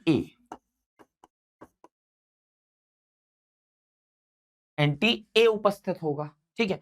फिर बात करेंगे रक्त समूह बी की। तो इस रक्त समूह में आरबीसी की प्रतिजन बी होगी तथा प्लाज्मा में प्रतिरक्षी बी पाया जाएगा, ठीक है। जब हम बात करते हैं रक्त समूह ए बी की, तो इसका मतलब क्या है? उन प्रतिरक्षियों में एंटीजन ए और एंटीजन बी दोनों साथ में पाया जाएगा, ठीक है। इस समूह की रक्त आरबीसी में प्रतिजन ए और प्रतिजन बी प्रतिरक्षी ए पाया जाएगा, ठीक है, ठीक है। फिर बात करेंगे रक्त समूह ओ की। अब ओ यहां पर क्या प्रदर्शित करता है? 0 से, यानी ना एंटीजन ए पाया जाएगा और ना एंटीजन बी पाया जाएगा। तो जो ब्लड ग्रुप बनेगा उसको हमने 0 या क्या कह दिया? ओ कह दिया, ठीक है। तो इस समूह के रक्त की आरबीसी में कोई प्रतिजन नहीं पाया जाता है, परंतु प्लाज्मा में कोई प्रतिरक्षी नहीं पाया जाता है। परंतु प्लाज्मा में दोनों प्रतिरक्षी, माफ कीजिएगा ये नहीं होगा, दोनों प्रतिरक्षी ए और बी दोनों पाए जाएंगे। ओ रक्त समूह के व्यक्ति को सर्वदाता, क्यों? क्योंकि ये किसी भी एंटीजन को ले दे सकता है, ठीक है। और ए बी रक्त समूह के व्यक्ति को सर्वव्यापक या सर्व प्राप्तकर्ता माना जाता है, ठीक है। फिर बात करेंगे आगे डब्ल्यूबीसी के कार्य लिखिए। डब्ल्यूबीसी क्या होता है? डब्ल्यूबीसी का मतलब है व्हाइट ब्लड सेल या श्वेत रक्त कणिकाएं। श्वेत रक्त कणिकाओं के सबसे मुख्य काम क्या होंगे?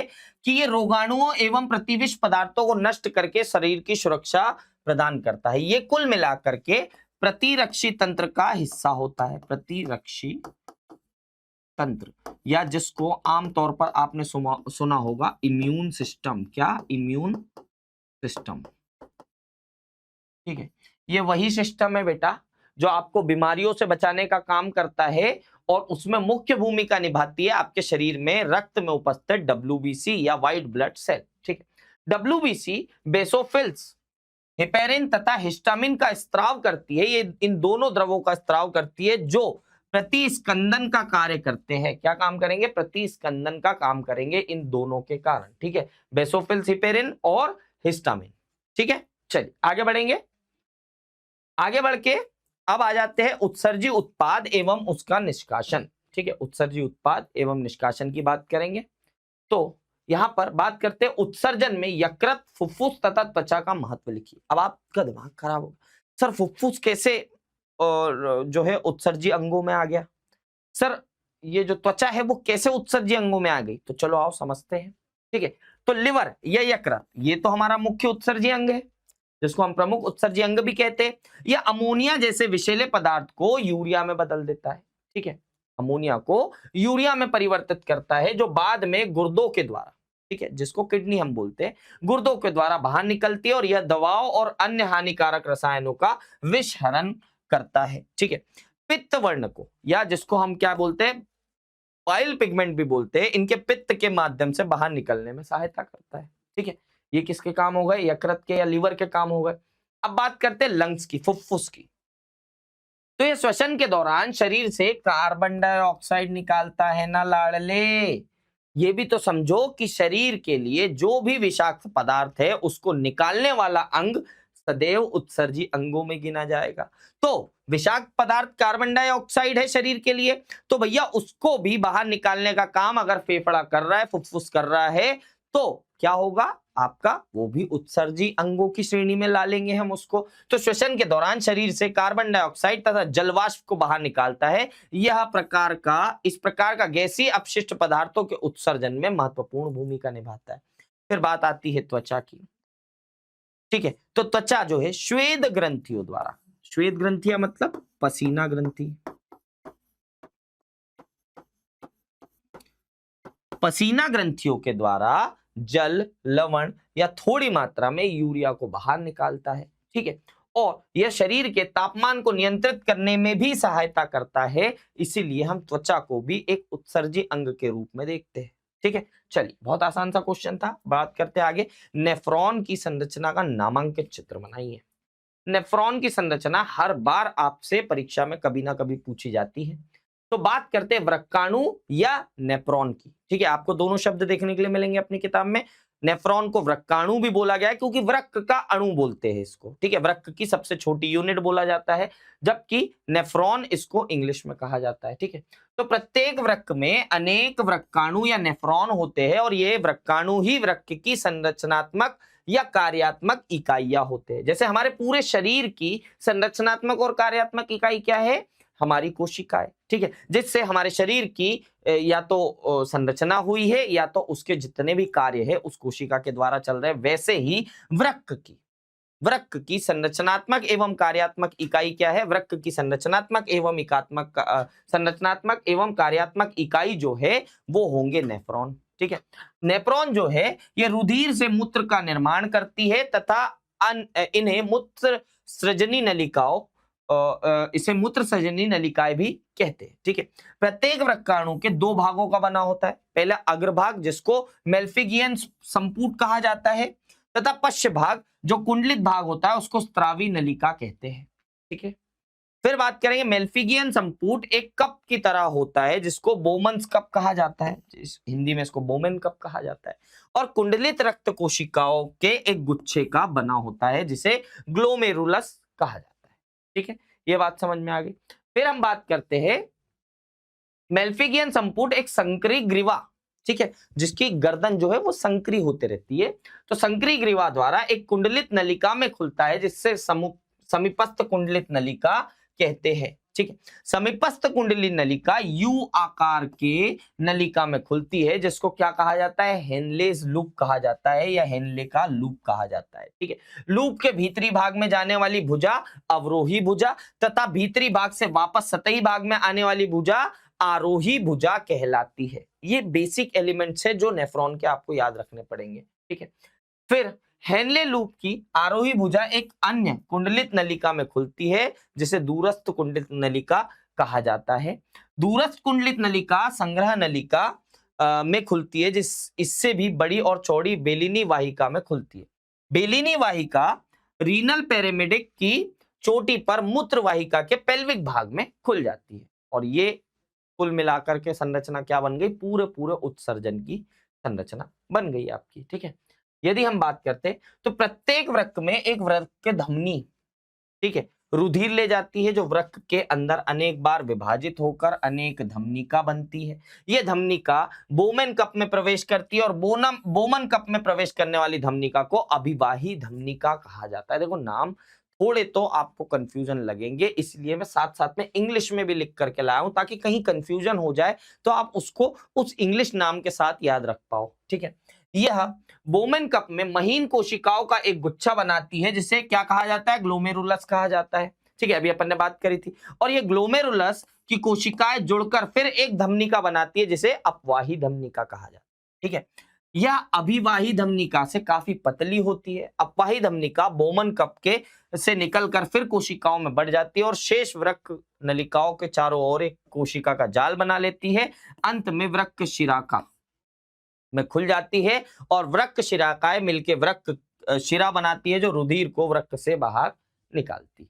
ठीक है, इतना तो थोड़ा सा ये करना पड़ेगा बेटा याद आपने को। यदि हम बात करें तो कुछ इस प्रकार से आपको चित्र बनाना है, बहुत ध्यान से इस चित्र को देखना, एक दो बार बनाने की कोशिश करना। ये जो आपको धमनिका दिखाई दे रही है, क्या है? अपवाही धमनिका है।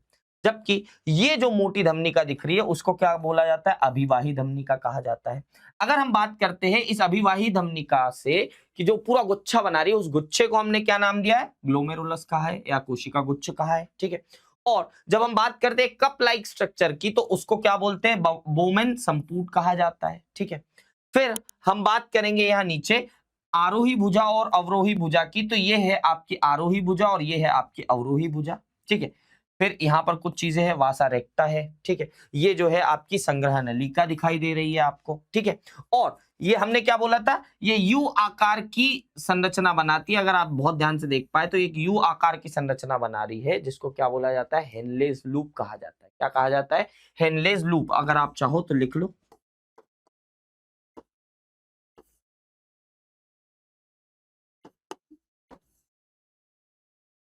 ठीक है, ये हो गया। कुछ इस प्रकार से आपको एक दो बार यदि आप चित्र बनाएंगे तो आपको क्लियरली वो बहुत आसान लगने लगेगा, ठीक है। चलिए अगले प्रश्न की बात करेंगे। मानव वृक्क की संरचना का सचित्र वर्णन कीजिए। अब आ जाता है आपके मानव वृक्क। अभी तो हमने नेफ्रॉन के बारे में पढ़ा, पर इतने ही सारे नेफ्रॉन की संरचनाओं को एक जगह जब हम देखते हैं तो वो क्या कहलाता है? मानव वृक्क कहलाता है, ठीक है। वृक्क की बात करें तो स्तनियों के लंबर क्षेत्र में कशेरु की दंड के दोनों तरफ गाढ़े लाल रंग की सेम के बीच के आकार की एक जोड़ी वृक्क पाए जाते हैं। इसका आकार कैसा होता है भैया? सेम के बीच के जैसा होता है। ये कुछ इस प्रकार का दिखाई देती है दोनों, ठीक है। और ये क्या है? एक जोड़ी में पाई जाती है, यानी संख्या में 2 पाई जाती है, ठीक है। अब यदि हम बात करते हैं, मानव में दाहिने वृक्क बाएं वृक्क से थोड़ा नीचे की तरफ स्थित होता है, क्योंकि उदर गुहा का दाहिना भाग यकृत को घेरे रखता है। वृक्क की बाह्य सतह उत्तल तथा अंदरूनी सतह अवतल होती है। अवतल सतह पर हाइलस नाम का गड्ढा होता है, जहां से मूत्रवाहिनी निकलकर पीछे की तरफ मूत्राशय में खुलती है। हाइलस से मूत्रवाहिनी निकलेगी और कहां खुलेगी? मूत्राशय में खुलेगी। और इसी हाइलस से रीनल धमनी तथा शिरा, रीनल धमनी और शिरा जो है वो भी वृक्क में प्रवेश करती है। प्रत्येक वृक्क के अंदर 2 भागों में बटा रहता है। बाहरी गहरे लाल रंग का क्षेत्र जो कॉर्टेक्स कहलाता है, ठीक है। और अंदरूनी हल्के पीले रंग का क्षेत्र जो मेड्यूला कहलाता है, ठीक है। अंदर का हिस्सा जो है मेड्यूला, बाहर का हिस्सा जो है वो कॉर्टेक्स कहलाएगा। कॉर्टेक्स स्थान पर मेड्यूला के अंदर धसा होता है और इन भागों को बर्टिनाई के स्तंभ, ठीक है, क्या? कॉलम ऑफ बर्टिनाई कहा जाता है, ठीक है। मूत्रवाहिका का अग्रशिरा जो वृक्क के अंदर प्रवेश करता है, कीप की तरह फैला होता है, जिसे पेल्विस कहते हैं। और पेल्विस के स्वतंत्र हिस्से कप की तरह अनेक गड्ढे होते हैं, जिसे कैलिक्स कहा जाता है, ठीक है। अब मेड्यूला भी आधार पर अनेक शंक्वाकार, शंकु के आकार की, कुछ इस प्रकार के आकार की, ठीक है, यदि हम बात करें तो कुछ इस प्रकार के आकार की, ठीक है, इस प्रकार के आकार की रचनाओं में बटा रहता है, जिसे रीनल पिरामिड कहा जाता है, ठीक है। क्या कहा जाता है? रीनल पिरामिड कहा जाता है, ठीक है। फिर बात करते हैं, देखो अगर आप बहुत ध्यान से देख पा रहे हो तो ये जो है आपके वृक्क की अनुदैर्घ्य काट है, ठीक है। ये क्या है? वृक्क की संरचना है, मानव वृक्क की संरचना,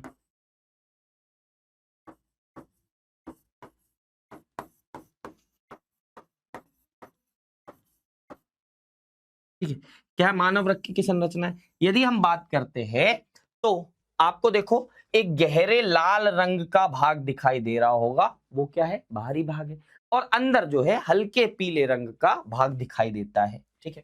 यदि हम बात करते हैं तो सबसे पहले जो है ये वृक्क का आवरण, सबसे बाहरी आवरण आपको दिखाई देगा। आवरण का मतलब जो वृक्क को चारों तरफ से ढके हुए होता है, ठीक है। फिर बात करेंगे इधर, तो इधर बात करेंगे, एक वृक्क धमनी दिखेगी, एक वृक्क शिरा दिखेगी, ठीक है।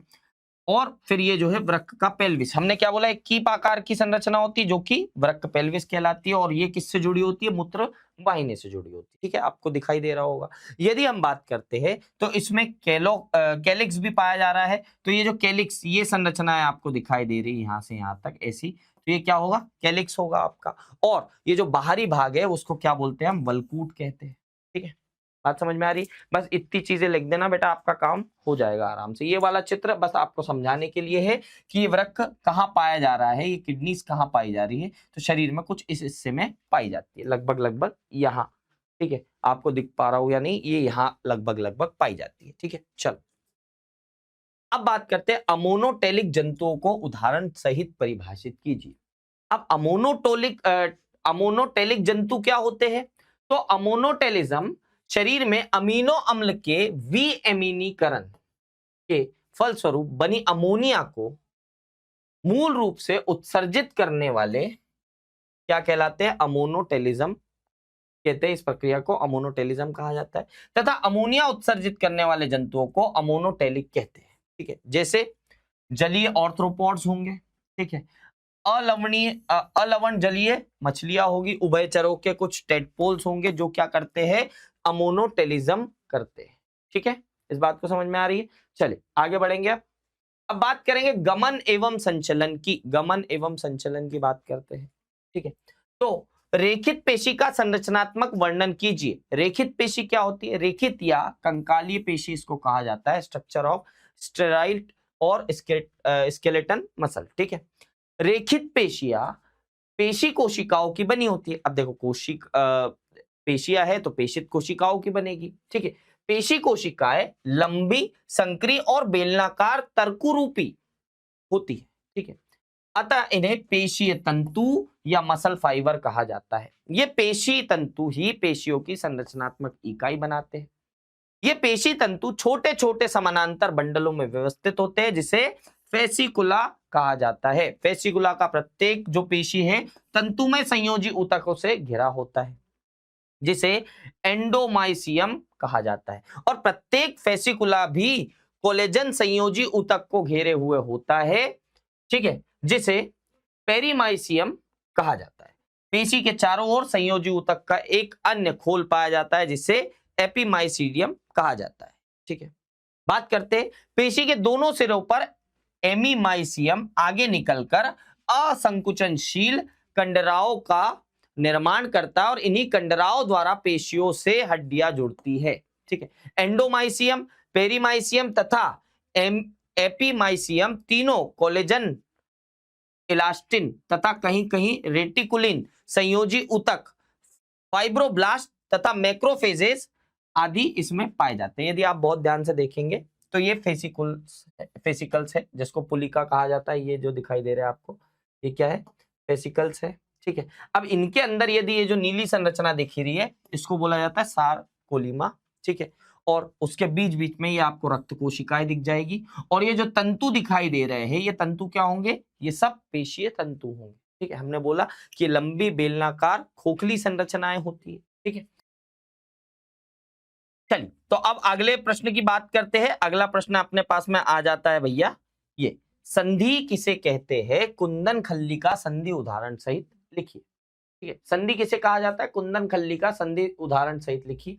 अस्थियों के जोड़ों को संधि कहा जाता है। ठीक है, दो अस्थियां जहां मिलती है उनके जोड़ों को क्या कहा जाता है? संधि स्थल कहा जाता है। ठीक है, संधियां निम्न प्रकार की होती है। पहली चल संधि होती है, फिर दूसरी होती है अल्प चल संधि। ठीक है, ये दोनों प्रकारों की है। पहली होती है चल संधि और दूसरी होती है अल्प चल संधि। ठीक है, और तीसरी होती है अचल संधियां। ठीक है, क्या होती है? अचल संधियां। तो पहली बात करेंगे हम चल संधि की। चल संधियां क्या होगी भाई आपकी? सबसे पहले बात करते हैं चल संधि कैसी होती है। तो आपको नाम से समझ में आ रहा होगा जिसको हम बोलते हैं मूवेबल जॉइंट्स। इस प्रकार की संधियों के मध्य स्वतंत्र गति पाई जाती है जो चल सकती है। कुल मिलाकर के अब ऐसा चलने वाली मतलब ऐसा नहीं कि दौड़ रही है, जो आपस में जो है क्या करती है? स्वतंत्र गतियां कर सकती है। इस प्रकार की संधियों में भाग लेने वाली अस्थियों के सिरों पर प्रभासी कार्टिलेज का आवरण होता है तथा दोनों अस्थियों के मध्य एक संकरी साइनोविलय गुहा भी पाई जाती है जिसको साइनोविलय कैविटी कहा जाता है। ठीक है, पहला इसका उदाहरण है कंदुक खल्ली का संधि, बॉल एंड सॉकेट जॉइंट जिसको बोला जाता है।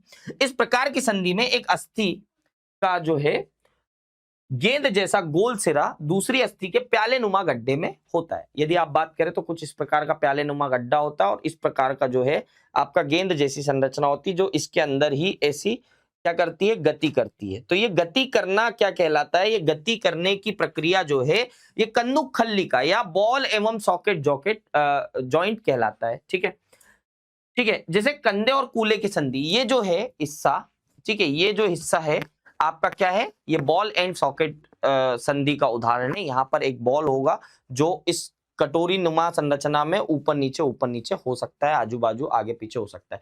आप हाथ ऊपर करो, ये कंदूक जो है, गोल बॉल जो है वो ऊपर चले गया, ये नीचे हो गया, ये ऐसा हो गया, तो ये अंदर जो है मूव करती है, ठीक है, इसलिए इसको क्या बोलते हैं, चल संधि बोलते हैं। फिर बात करेंगे तंत्रिकीय नियंत्रण एवं समन्वय से आने वाले प्रश्नों की, ठीक है। तंत्रिकीय नियमन एवं समन्वय, वो हम लगभग हमारे अंतिम चैप्टर तक पहुंचते आ रहे हैं, ठीक है। तो बात करते हैं तंत्रिका ऊतक क्या है, तंत्रिका कोशिका का सचित्र वर्णन कीजिए। शरीर में आवेगों या इंपल्स के संवहन के लिए पाई जाने वाली विशिष्ट कोशिकाओं को तंत्रिका कोशिकाएं, या इसको एक और नाम कहा जाता है, न्यूरॉन कहा जाता है, ठीक है। आपको प्रश्न ये भी आ सकता है, न्यूरॉन क्या है, ठीक है, न्यूरॉन क्या है। न्यूरॉन ही तंत्रिकी ऊतक की रचनात्मक एवं क्रियात्मक इकाई होती है, ठीक है? इस बात को याद रखना है आपको, ठीक है। फिर बात करेंगे इसके चित्र की, तो आप देख पा रहे हैं, देखो अपने को सिर्फ लगभग 2 लाइन 3 लाइन के उत्तर के हिसाब से लिखना था, अपन ने लिख दिया। आपको चित्र भी बनाना पड़ेगा कुछ इस प्रकार से, अगर आप बहुत ध्यान से देखेंगे तो ये डेंड्राइट है, फिर निसेल ग्रेन्यूल है, इसके अंदर जो छोटे छोटे ग्रेन्यूल्स दिख रहे हैं वो क्या है, निसेल ग्रेन्यूल्स कहलाते हैं। फिर ये कोशिका काय यानी कोशिका का मुख्य हिस्सा है, जिसके अंदर क्या पाया जा रहा है, केंद्रक पाया जा रहा है, और ये एक लंबी जो है तारनुमा संरचना से जुड़ी होती है, जिसको श्वान कोशिकाएं इसके बाहरी स्थलों पे पाई जाती है, और ये क्या कहलाता है, तंत्रिकाक्ष कहलाता है, ठीक है, जिसके ऊपर क्या होता है, माइलिन आवरण होता है। फिर रेनवीफियर के नोड्स पाए जाते हैं, नोड्स वो संरचनाएं जहां से ये एक दूसरे से जुड़े होते हैं। फिर तंत्रिकीय सिरा पाया जाता है, जिसमें सिनेप्टिक पुटिकाएं होती है, जो अगले आपके संधि से जुड़ती है, ठीक है। फिर आगे की बात करेंगे, मानव मस्तिष्क का सचित्र वर्णन कीजिए। भैया बहुत ध्यान से आपको देखना है, वैसे तो आसान है, यदि आप 2-3 बार इसकी प्रैक्टिस करेंगे तो बहुत आसानी से हो जाएगा। और आपको प्रैक्टिस करने के लिए इस लेक्चर के साथ ये पूरी पीडीएफ भी मिल जाएगी, ठीक है, तो उसकी चिंता नहीं करनी है। पीडीएफ को पढ़ना है, बार बार इसको रिवाइज करना है, ताकि आपका अच्छे से अच्छी तैयारी हो पाए, ठीक है। बात करते हैं, तो हमारा जो है 2 भागों में हमने बांट के रखा है, अग्र मस्तिष्क और पश्चिम मस्तिष्क, यानी आगे वाला हिस्सा मस्तिष्क का और पीछे वाला हिस्सा मस्तिष्क का, ठीक है। तो अग्र मस्तिष्क में आपको संरचनाएं कौन कौन सी दिखती है, पहले तो प्रमस्तिष्क है, जो सबसे जो है आपका फ्रंट वाला हिस्सा है, बाहरी भाग है, ठीक है। फिर उसके बाद आता है आपका मध्य मस्तिष्क, ठीक है, और फिर आता है आपका पश्चिम मस्तिष्क, जिसकी अपन बात करेंगे, ठीक है। अग्र मस्तिष्क में प्रमस्तिष्क, प्रमस्तिष्क गोलार्ध और कार्पस कैलोसम आता है, ठीक है। यदि हम बात करते हैं तो यहीं पर हमको कुछ ग्रंथियां देखने मिलती है, जैसे थैलेमस और हाइपोथैलेमस, ठीक है। फिर बात करेंगे पश्चिम मस्तिष्क की, तो हमको पोन्स और अनुमस्तिष्क और मेड्यूला ये चीजें देखने के लिए मिलती है, जो कि साथ में कहा स्पाइनल कॉर्ड के या मेरुरज्जु से अब जुड़ने वाली होती है, ठीक है। फिर प्रमस्तिष्क तरल नलिका भी आपको दिखने के लिए मिलेगी इसके अंदर। यदि आप इसको बहुत अच्छे से याद कर लेंगे तो बहुत आसानी से आपका जो है ये मस्तिष्क का डायग्राम बन सकता है, ठीक है। चलो अब बात करते हैं भैया हाइपोथैलेमस के कार्यों को समझाइए। ये क्या है भैया हाइपोथैलेमस? हाइपोथैलेमस एक ग्रंथि है, या हम कह सकते हैं कि मस्तिष्क का एक महत्वपूर्ण हिस्सा है, ठीक है, जो तंत्रिका तंत्र और अंतःस्रावी तंत्र या एंडोक्राइन सिस्टम के बीच साम्य अवस्था बनाता है। इन दोनों का मस्तिष्क वाला हिस्सा और आपके जो है एंडोक्राइन हिस्सा या अंतःस्रावी तंत्र के बीच का एक कड़ी हम बोल सकते हैं, ठीक है। इसके मुख्य कार्य निम्नलिखित है। पहला तो हार्मोन नियंत्रण, यह पिट्यूटरी ग्लैंड या पीयूष ग्रंथि को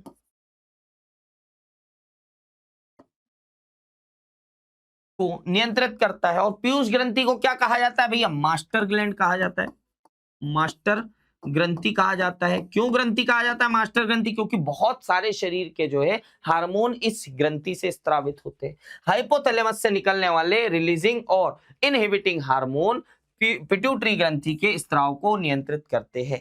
पहला काम क्या है इसका? शरीर का तापमान नियंत्रित करना, या शरीर के तापमान को संतुलित रखता है और ताप बढ़ने पर पसीना और घटने पर कपकपी जैसी प्रक्रियाओं को नियंत्रित करने का काम करता है, ठीक है। फिर बात करेंगे भूख और प्यास का नियंत्रण भी यही कर रहा है। भूख और प्यास के नियंत्रण की बात करें तो हाइपोथैलेमस में भूख एवं तृप्ति केंद्र होते हैं जो भोजन और पानी की आवश्यकता को नियंत्रित करते हैं। फिर नींद और जागरण चक्र की जो है समस्याओं का को देखना, यह सोने जागने की जैविक घड़ी को नियंत्रित करता है, यानी जब शरीर आपका थक जाए तो अपने आप नींद आने लगती है। जब आपका शरीर बहुत लंबे समय तक सो करके उठता है तो आपको फ्रेश फील होता है। ये किसके कारण हो रहा है? आपके हाइपोथैलेमस के कारण हो रहा है। ठीक है, बात करते हैं आगे। केंद्रीय तंत्रिका तंत्र एवं परिधीय तंत्रिका तंत्र में अंतर बताइए। केंद्रीय तंत्रिका तंत्र और परिधीय तंत्रिका तंत्र की यदि हम बात करें, है तो दोनों तंत्रिका तंत्र के हिस्से। ठीक है, तो पहला केंद्रीय तंत्रिका तंत्र में कौन कौन से अंग आएंगे? पहला तो मस्तिष्क आएगा और मेरुरज्जु या स्पाइनल कॉर्ड आएगा। ठीक है, यदि परिधीय तंत्रिका तंत्र की बात करेंगे तो मस्तिष्क और मेरुरज्जु से निकलने वाली सभी तंत्रिकाएं इसके अंदर आएगी। ठीक है, फिर बात करेंगे यह खोपड़ी और कशेरुकी दंड के भीतर स्थित होता है, जबकि परिधीय तंत्रिका तंत्र यह पूरे शरीर में फैला होता है। ठीक है, यदि हम बात करते हैं केंद्रीय में तो शरीर की सभी क्रियाओं का नियंत्रण एवं समन्वय करने का काम करता है। मेन कंट्रोल ऑफिस यदि हम बात करें तो हमारे केंद्रीय तंत्रिका तंत्र में स्थित होगा, क्योंकि यहाँ पर हमारा ब्रेन यानी मस्तिष्क और स्पाइनल कॉर्ड यानी मेरुरज्जु उपस्थित है। जबकि परिधीय तंत्रिका तंत्र में यह संदेशों को शरीर के विभिन्न अंगों तक पहुंचाएगा तथा अंगों के संदेश को केंद्रीय तंत्रिका तंत्र तक ले जाने का काम करेगा। ठीक है, ये आपको समझ में आ गई ये बात, बहुत आसान चीज है। चलो आगे बढ़ते हैं। फिर बात करते हैं रासायनिक समन्वय तथा एकीकरण की। रासायनिक समन्वय तथा एकीकरण में सबसे पहला आता है जननदों द्वारा स्रावित होने वाले हार्मोन का नाम लिखिए। जननद क्या होते हैं? जननद होते हैं आपके दो प्रकार के, मनुष्य में तो दो प्रकार के जननद पाए जाएंगे। पहला होगा नर में या पुरुष में क्या? वृषण, और मादा में या स्त्री में क्या होगा? अंडाशय। ये क्या कहलाते हैं? ये कहलाते हैं जननद। जननद का मतलब होता है प्राथमिक जनन अंग। क्या होते हैं? प्राथमिक जनन अंग।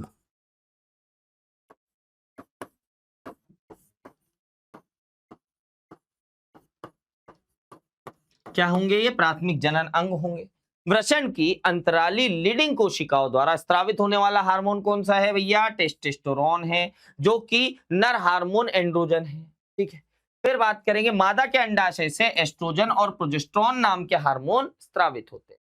और ये दोनों जो हार्मोन, या मैं कहूं कि वृषण में हार्मोन जो हो रहा है और अंडाशय में जो हार्मोन हो रहा है, ये नर एवं मादा के द्वितीयक लैंगिक लक्षणों को बनाने में काम करते हैं। ठीक है, चलिए अगले प्रश्न की बात करेंगे। हार्मोन किसे कहते हैं? हार्मोन की विशेषताओं एवं क्रियाविधि का वर्णन कीजिए। हार्मोन क्या होते हैं भैया? तो हार्मोन वे रासायनिक संदेशवाहक है जो शरीर के एक भाग से सीधे रुधिर में स्रावित होकर शरीर में संचरित होते हैं। हार्मोन क्या है भैया? कि ये शरीर के किसी एक भाग से निकल करके, और मुख्यतः वो हार्मोन ग्रंथियों से निकल करके कहाँ जाएंगे? रक्त में मिल करके, जहां पर जिस अंग पर इनको प्रभाव डालना है वहां तक जाएंगे। ठीक है, इनके सूक्ष्म मात्रा किसी विशिष्ट कोशा या अंग की कोशिकाओं की कार्यकी को प्रभावित करती है। ये हम अगर बात करें तो ये हमारे शरीर के उत्प्रेरकों के रूप में काम करते हैं। जैसे कोई उत्प्रेरक, कोई रासायनिक उत्प्रेरक होगा जो क्रिया को या तो बढ़ाने का काम या तो घटाने का काम करता है, वैसे ही शरीर में हार्मोन भी काम करते हैं किसी भी अंग के कार्य प्रणाली को बढ़ाने, घटाने या उसके अंग के काम को प्रभावित करने का काम करते हैं। ठीक है, हार्मोन का स्राव शरीर की अंतःस्रावी ग्रंथियों अथवा कुछ अंगों की अंतःस्रावी कोशिकाओं द्वारा होता है। रासायनिक रूप से यह हार्मोन मुख्यतः प्रोटीन्स या प्रोटीन के व्युत्पन्न पदार्थ या स्टेरॉइड्स के बने होते हैं। ठीक है, स्टेरॉइड हार्मोन का आधार पदार्थ कोलेस्ट्रॉल है। ठीक है, जैसे एल्डोस्टेरोन, टेस्टोस्टेरोन, प्रोजेस्टेरोन। ठीक है, ये सब क्या है? ये हार्मोन के नाम है। ठीक है, कुछ हार्मोन जैसे थायरोक्सिन, टायरोसिन नामक अमीनो अम्ल के व्युत्पन्न पदार्थ होते हैं। कुल मिलाकर के एट दी एंड ये हम कह सकते हैं कि सभी लगभग हार्मोन जो है वो कैसे होते हैं? प्रोटीन या प्रोटीन के व्युत्पन्न होते हैं। चाहे अमीनो अम्ल बोल दो, प्रोटीन के व्युत्पन्न अमीनो अम्ल होते हैं, तो या तो प्रोटीन होंगे या तो प्रोटीन के व्युत्पन्नों से बने होते हैं ये हार्मोन। ठीक है, चलिए अगली जो है चर्चा अपन खत्म करते हैं। अगर हम बात करें हार्मोन की विशेषताओं की, तो हार्मोन की विशेषताएं यदि हम देखें तो अधिकांश हार्मोन के छोटे अणु कम अनुभार वाले होते हैं। ठीक है, ये जल की घुलनशीलता तथा ऊतकों में सुगमता से विसरणशील होते हैं, यानी कुल मिलाकर के रक्त के अंदर या जल के अंदर बहुत ज्यादा अच्छे से घुलनशील है और आराम से जो है ये क्या है, ट्रेवल कर सकते हैं। ठीक है, फिर ये सूक्ष्म मात्रा में स्रावित होते हैं तथा अति सक्रिय पदार्थ होते हैं। इनकी बहुत कम मात्रा भी उस अंग की कार्यप्रणाली को प्रभावित कर सकती है। ठीक है, इनका शरीर में संचय नहीं होता, अपितु यकृत एवं वृक्क इसका विघटन करते हैं। विघटित पदार्थ मूत्र के साथ उत्सर्जित हो जाते हैं, शरीर में संचित नहीं होते हैं। ये क्या होते हैं, अपघटित होकर के मूत्र से या पसीने के तौर पर बाहर निकल जाते हैं। ठीक है, बात समझ में आ रही है? चलिए फिर अब बात करते हैं थायराइड हार्मोन के कार्यों के बारे में टिप्पणी लिखिए। अब थायराइड हार्मोन क्या है? तो थायराइड हार्मोन है थायरॉक्सिन, जो शरीर में ऑक्सीकरण, अपचयन तथा प्रोटीन अपघटन की क्रियाओं का प्रेरण करता है। उत्प्रेरण अपन ने बताया कि उत्प्रेरण करने का काम करेगा। तो कौन कौन सी क्रियाओं को? पहला तो ऑक्सीकरण, उपापचयन और प्रोटीन अपघटन की क्रियाएं। ठीक है, जिसके परिणाम स्वरूप ऊर्जा उत्पादन की दर तथा आधार उपापचय दर में वृद्धि हो जाती है। इसके बाद ये कार्बोहाइड्रेट, प्रोटीन तथा वसा की खपत में वृद्धि को प्रेरित करता है, अतः हार्मोन शरीर में वृद्धि एवं विकास के लिए आवश्यक होता है। थायराइड हार्मोन कहलाता है। ठीक है, चल अगले प्रश्न की तरफ चलेंगे। अग्नाशय से स्रावित होने वाले 2 हार्मोन के नाम लिखिए तथा उसके एक एक कार्य लिखिए। अब अग्नाशय के हार्मोन कौन कौन से होते हैं भैया? अग्नाशय, जिसको हम पेनक्रियास भी बोलते हैं, से स्रावित होने वाले 2 हार्मोन एवं उनके कार्य की बात करें तो पहला आ जाता है इंसुलिन। मोस्ट इंपॉर्टेंट हार्मोन है शरीर के लिए इंसुलिन। ठीक है, इंसुलिन क्या काम करता है? रक्त में ग्लूकोज या शर्करा की मात्रा को कम करता है। यह शरीर में ग्लूकोज की कोशिकाओं में प्रवेश कराकर उन्हें ऊर्जा या ग्लाइकोजन के रूप में संग्रहित करने में मदद करता है। ठीक है, फिर आता है ग्लूकेगॉन या ग्लूकागॉन। ठीक है, इसका काम क्या है? रक्त में ग्लूकोज की मात्रा को बढ़ाना। यह यकृत में संग्रहित ग्लाइकोजन को ग्लूकोज में बदलकर रक्त में छोड़ने में मदद करता है। ठीक है, और इंसुलिन और ग्लूकागॉन मिलकर के पूरे शरीर की शर्करा को या ग्लूकोज को नियंत्रित करने का काम करते हैं, क्योंकि एक बढ़ाने का काम कर रहा है, एक घटाने का काम कर रहा है, तो ये नियंत्रण की स्थिति बनाते हैं। ठीक है, तो अग्नाशय से 2 मुख्य हार्मोन जो है इंसुलिन और ग्लूकागॉन है। ठीक है, फिर यहां तक अपनी कहानी हो जाती है खत्म। इसमें हमने अपनी अंतिम दोनों जो है इंपॉर्टेंट यूनिट्स, जहां से बहुत ज्यादा मार्क्स आते हैं और जहां से अत्यधिक कठिन क्वेश्चन आते हैं जो बच्चों को लगते हैं, ठीक है, वो हमने पढ़ लिए हैं। तो अब भैया इस लेक्चर में करते हैं इसी बात पे खत्म कि हम मिलेंगे उस क्लास के साथ जहां पर चैप्टर नंबर 1 से लेकर चैप्टर नंबर 19 तक, मतलब कंप्लीट सारे चैप्टर्स की रिवीजन करेंगे और उससे आने वाले सभी इंपॉर्टेंट क्वेश्चंस को देखेंगे। ठीक है, ये तो एक क्लास थी जो लगभग आपके लिए डेमो जैसी क्लास थी, लेकिन अब जो अगली आने वाली क्लास होगी भैया वो आपके लिए पूरी रिवीजन, या मैं कहूं कि महा मैराथन में हम मिलने वाले हैं। कहां मिलेंगे भाई? चलो लिख भी दूं, पीडीएफ के साथ आपको लिखा हुआ मिलेगा कि हम मिलने वाले हैं महा मैराथन में। ये क्या है? तो ये एक ऐसा लेक्चर होने वाला है जो अध्याय क्रमांक 1 से लेकर के पूरे अध्याय क्रमांक 19 तक हम पूरे इंपॉर्टेंट क्वेश्चंस को पढ़ेंगे। ठीक है, तो दोस्तों मिलते हैं उस क्लास में जहां पर हम पढ़ेंगे महामैराथन में अध्याय क्रमांक 1 से अध्याय क्रमांक 19, और फिर इसी अध्यायों से आने वाले ऑब्जेक्टिव्स की भी बात करेंगे। ठीक है, सभी अध्यायों के ऑब्जेक्टिव की बात करेंगे। ठीक है, तो चलिए मैं मिलता हूं आपसे इन दोनों क्लासेस में। तब तक के लिए बने रहिएगा अरिव्यान के साथ और अपनी 11वीं कक्षा की तैयारी को मजबूत करते रहिएगा। तो बने रहिए अरिव्यान के साथ और मिलते हैं आपसे अगली कक्षा में। तो जुड़े रहिएगा अपने प्यारे अंशु भैया के साथ। टाटा बाय बाय, जय हिंद।